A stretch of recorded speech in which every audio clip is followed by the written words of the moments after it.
Hey, shalom, brothers and sisters. Welcome back. I appreciate you tuning in. And today I want to talk about Vernon Wayne Howe, better known as David Koresh and the Branch Davidians. Now, as you know, everybody in the U.S. should know about this, about the siege of Waco and what transpired there with over 70 Branch Davidians perishing, men, women, and children, the elderly. And anyways, give you a little background on Vernon Howe, who became David Koresh. He was born on August 17th, 1959. He died April 19th, 1993. He was the son of Bonnie Sue Clark and Bobby Wayne Howe.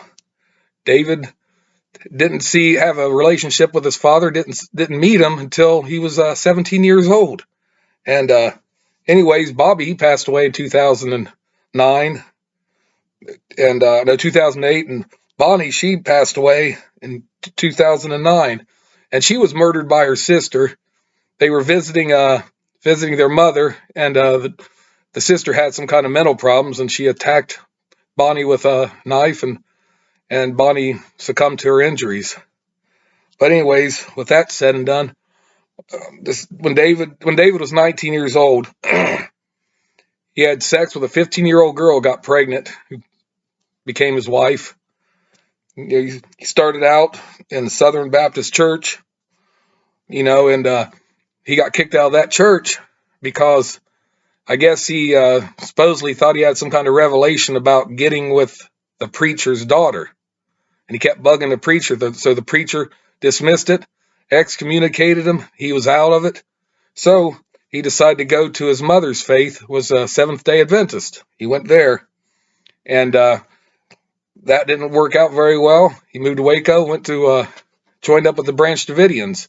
Now, the Branch Davidians were an offshoot of the Seventh-day Adventists. What happened was a man named Victor Houtoff. I'm sorry if I got that last name wrong. I don't know if they have a French sound to it or what, but Victor Houtoff broke up with the Seventh-day Adventists, and they had a couple, disagreements about doctrine or whatever.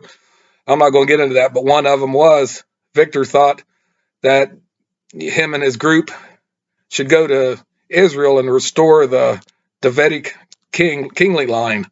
I know how absurd that might sound. I mean, where do you have a high priest and a future king of kings who's in the line of David, of course, but this is what the group believed.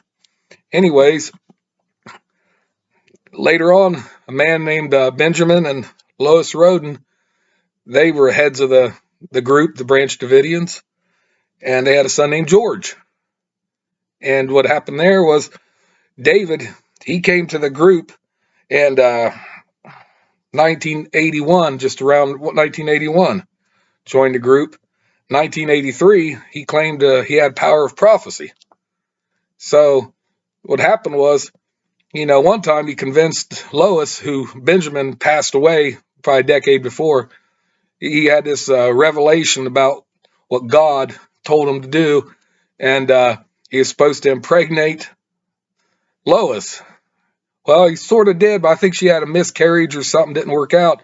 Now, her son George, on the other hand, George was a real piece of work himself. He thought he was a prophet of God.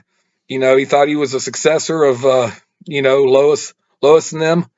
And he, after she passed away, there was a big battle between, George and David. David and his group had to move to a place called Palestine in Texas, and he stayed at the compound. But the whole mess turned out, there was an assault one time. There was like David and his followers with arms assaulted the compound. Another time they had a contest about who could digging up a dead corpse and trying to resurrect the body. I don't know if that was a kind of a trick by David, to prove that George was loony, or if David actually believed himself. I don't know. But that happened there. And anyways, David got control of the group, and moved into Mount Carmel over, in the outskirts of Waco. And they were in arms dealing. and in Texas, that's basically one of the biggest thriving businesses in Texas. And gun dealing, guns trades, gun sales, and stuff like that because it's a gun state.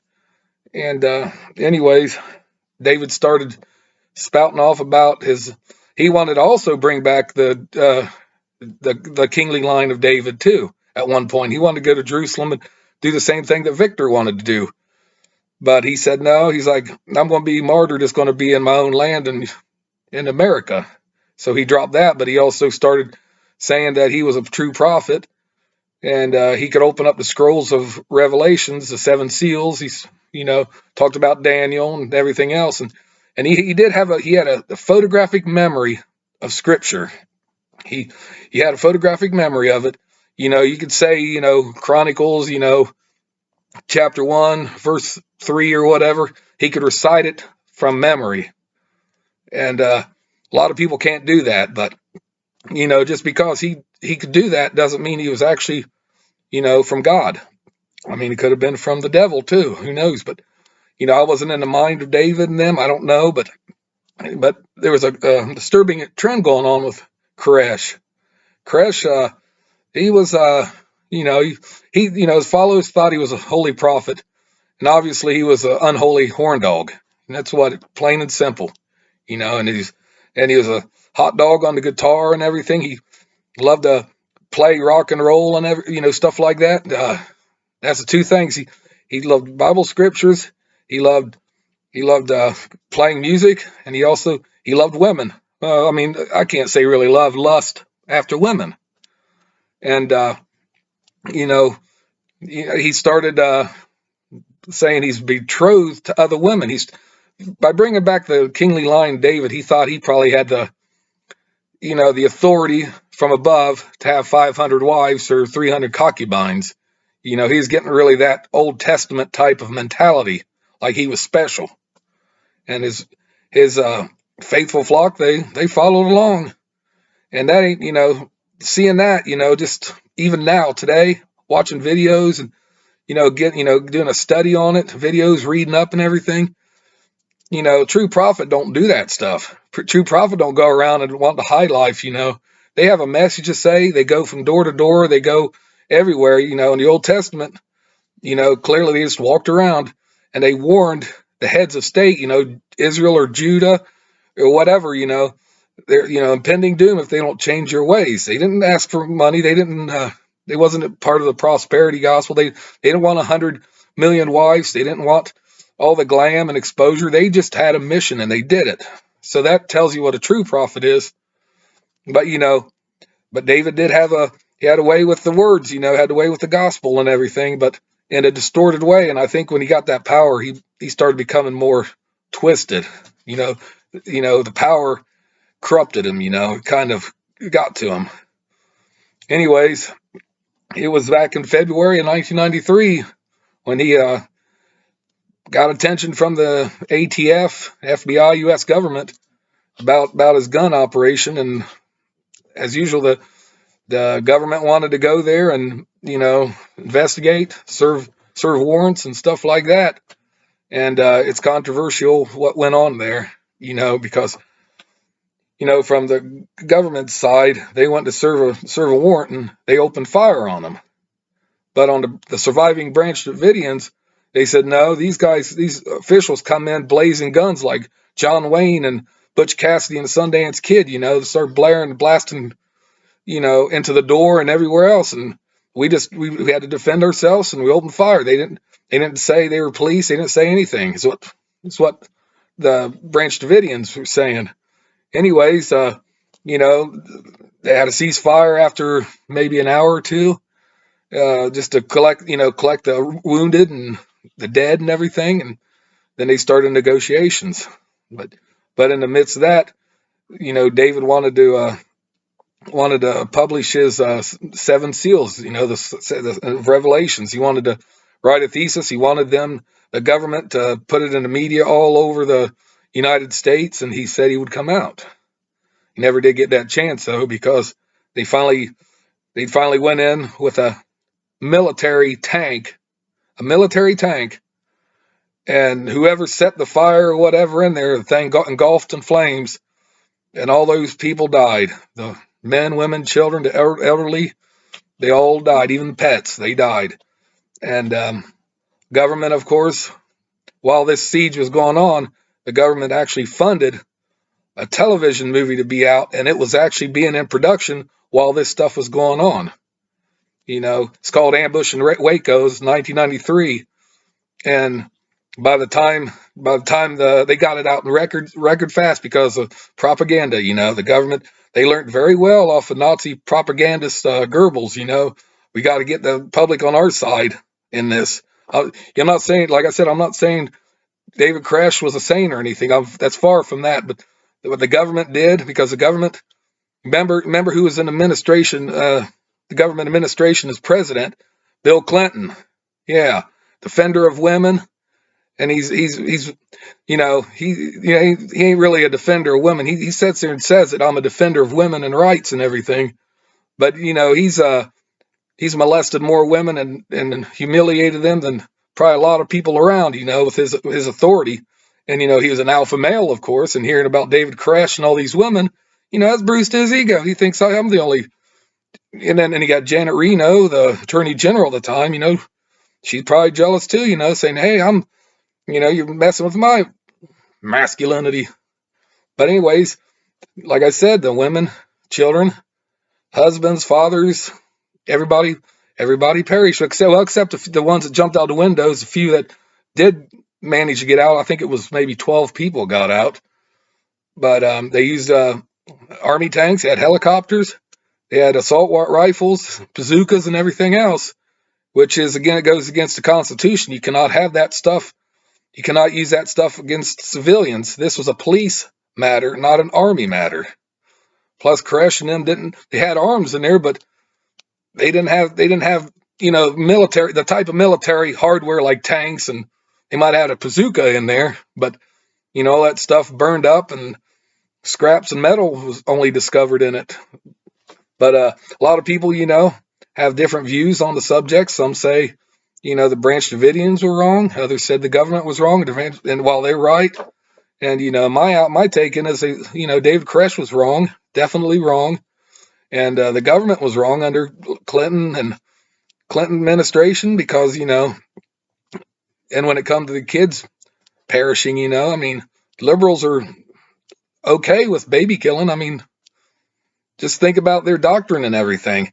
And, Bill Clinton would be sitting there, David Koresh had 5 wives or 6 wives or whatever it was. Yeah, to me, that's wrong. But, this is the pot calling the kettle black, because what's the difference between having 6 wives and then being a swinger and swinging with other people's wives and husbands and everything, or having multiple sex partners, which, they the government winks an eye at. That's wrong too. There ain't no, it's just ludicrous, it's like almost like an oxymoron schizo type thing going on there. But anyways, yeah, Vernon Howe and almost all the Branch Davidians perished, and this big investigation going on and everything, and they swept it under the rug. Some of those Branch Davidians that survived was acquitted of all charges, and a few of them they served some prison time, and went on and did their own life. Some of them returned to where the place was, where Mount Carmel was. They returned there. They lived there to this day, and actually, they're in the past few years, probably a decade or two, they've been in court battles with this other group that's here. They're called Davidians. They're not Branch Davidians, but they're Davidians. They're trying to fight over whoever owns the land, but the government says, no, it's church land. You guys got to share it. So the Texas court said, you guys got to share this land. So they share the land. They don't, one of them gets a little church building they built. They want them, have their services when they go. The other ones do the same thing. But anyways, it's just a tragic story of what happened. And a lot of people, say, we believe in David, and the Branch Davidians did right and the government did wrong, or vice versa. And, we're all human. We all make mistakes and everything. And there's both wrong, both right, both wrong, whatever you want to call it. But, the government overstepped their boundaries, and, you know, try to defame Koresh's name and everything. Well, that was his acting name or entertainment name, of course. They tried to defame his name. And like I always said, dead men tell no tales. There was no evidence to support or throw away evidence that the government was the first ones to come in and shoot. But it's kind of odd that the government actually let the place burn down to destroy evidence. Like the front door. The fire trucks wanted to go in and put out the fire, and again against the Constitution, the federal government stopped the fire department from going in there and putting out the fire, which federal government has no jurisdiction on state property in that county.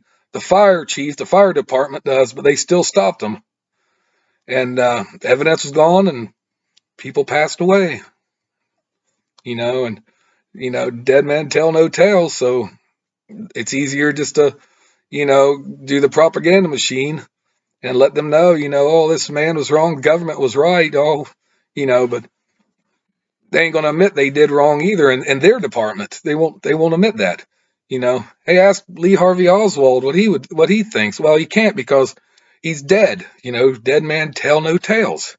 And there's a reason why he was killed, and it wasn't because, protecting the honor of the First Lady Jackie Kennedy back then. That's a different story. I'm not going to get into that, but anyways, that's just my take on David Koresh, Vernon Howe, and it's very sad that the events happened that way, and it happened because of the ATF's blunder at Ruby Ridge with Randy Weaver and that incident. You could look that up yourself, check that out, because that was a blunder, and they was made to look like fools, so they wanted to, bulk up and act like, heroes to redeem themselves, so they wanted to pick on this little cult that, they thought was kooky and crazy and everything. But when they went in there, they didn't have that much intelligence. They had intelligence, they had weapons in there, but they didn't realize that these guys would fight for their children and fight for their home. That was their property. And whoever started shooting first, they didn't expect that these Christians would open fire on them, but they did. And anyways, I just wanted to share that with you. Like I said, please, look up if you look it up, look up the story, keep an open mind, just don't watch one side of it and say, I believe it, or watch the other side and say, I believe it. And, come to your own conclusions. I'm just here, saying my opinions on it, and give you a little brief history of, who he was, parents, stuff like that, but anyways, that's all I really wanted to say. And I thank you for stopping in, and, do me a favor and please like my video and videos, subscribe, hit the notification bell for more content, and, comment below. Let me know what you think about it. Be an nice open discussion and everything. And with that said and done, thank you. Shalom and peace out.